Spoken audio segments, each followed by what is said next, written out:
Hello and welcome back to our church service video blog. Today I want to talk for just a minute about the term follow me. We hear this term over and over again, especially in the New Testament when Jesus is recruiting his disciples. He uses that term, follow me. And even in today's culture, when we're beckoning someone to answer Jesus' call, we'll ask them to follow Christ. We can even use the term a follower of Christ as being synonymous with being a Christian. And we'll say, yeah, I'm a follower of Christ, meaning that I'm a Christian person. And when we make that connection, I fear that we're missing something in that term, what it means to follow me, what Jesus meant by follow me. Here he used that term 2,000 years ago, and the English language admittedly has changed quite a bit.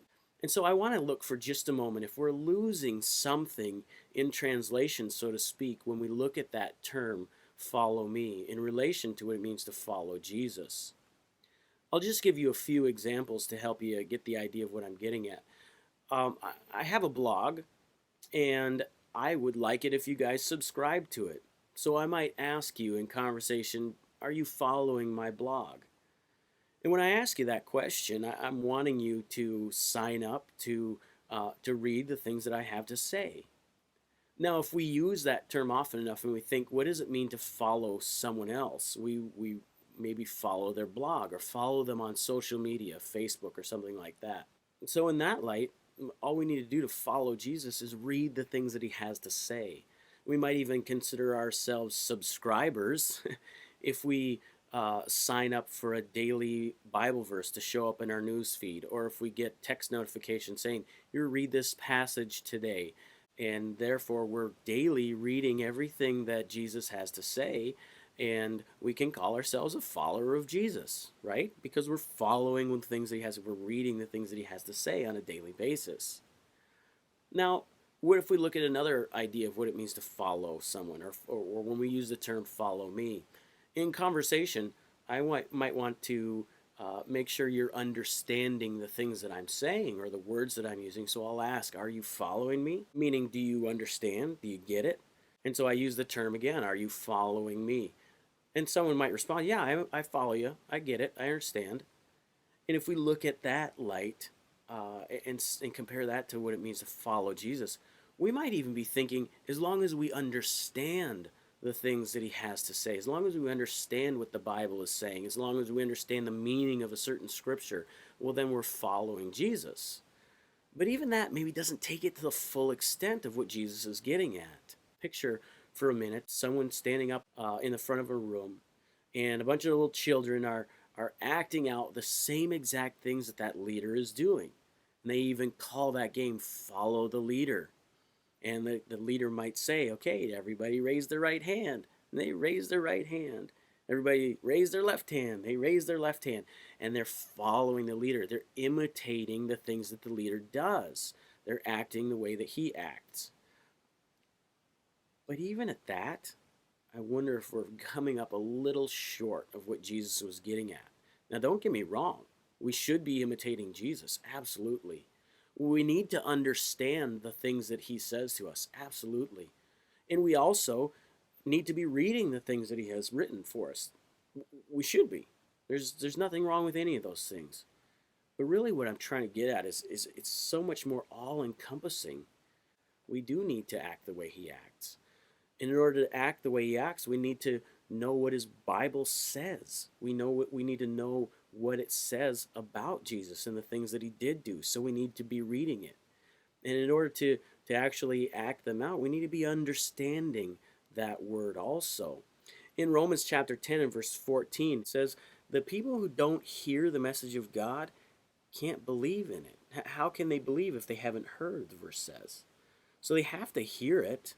James 1:22 says, don't just be hearers of the word, but do what it says.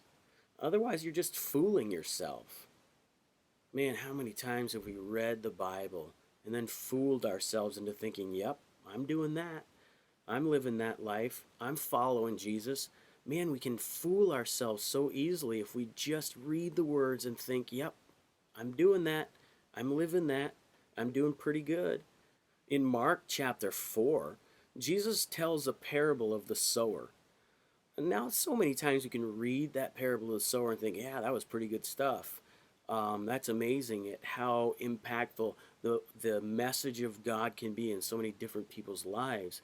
And the way that it impacts their lives is so varying. We have to be careful to be the good soil. And that's a great message. But even the disciples didn't understand what he was talking about. When in Mark 4, when he gets done giving the parable of the sower, they say, what did you mean by that? I don't get it. And so Jesus took the time to explain to them what he was meaning. He needed to make sure they understood. So they needed to hear, they needed to put it into action, but they needed to understand also. They needed to understand where he was coming from. In 1 Corinthians chapter 11 verse 1, the apostle Paul encourages the church in Corinth to follow his example as he follows Christ's example. He says, follow me as I follow Christ. And so there he's saying, hey, this is the way I'm following Christ. You need to follow Christ in the same way. So all this comes down to, we have to understand that there's so much more to the idea of what it means to follow Christ. It can't be simply a knowledge-based experience. As long as we know enough about God, then we're following God. And I think that's probably where we fall the shortest in today's church, is that side of action. Man, we can say we're following Christ and we can read his Bible all the time, but where does it hit our lives? Where does that action actually take place? Because when I read scripture and I say, man, here's these people who are willing to give up their lives for the sake of others. When I hear how Paul was willing to go to hell for the sake of other people hearing the gospel and responding to it, that's incredible to me. I wonder if I have that kind of love for people. I wonder if I'd even be willing to sacrifice my own life or my own eternity for the sake of somebody else so that they can have that eternity, so that they can have that grace and that hope in their life. Man, there's so many people that are right outside our doors, so many people that need to feel this love of Christ. And here we sit in our churches and we say, yeah, I'm following Jesus. Man, I read 2 chapters this week. I read a chapter a day. I'm on my way through reading the entire Bible in a year. Well, what are you doing about that?